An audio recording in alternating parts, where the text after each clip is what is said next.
I like to look at generative stuff and discombobulate it and say, how did they come up with these things and what went in where, and sort of retrace it all back through to understand how that was created. And I think it's important to analyze things at that level, because you learn so much about the artist and also their skill and their intention when they were creating these works.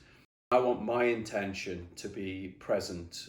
So I manually manipulated at certain stages throughout the process because I like to be involved in everything. I like to have my hands on everything that I create. I'd made certain decisions quite early on about how I was going to execute, and also what was going to be involved in each of those cities to make them unique.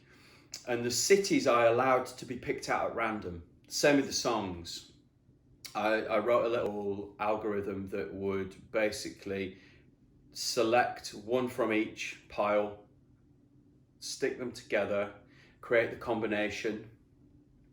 And then what it would do is it would say, well, this particular city has this many people.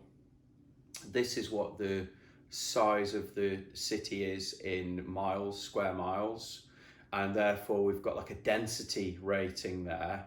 And then it would cross those over and say, well, we've also got these particular words appear quite frequently in the lyrics.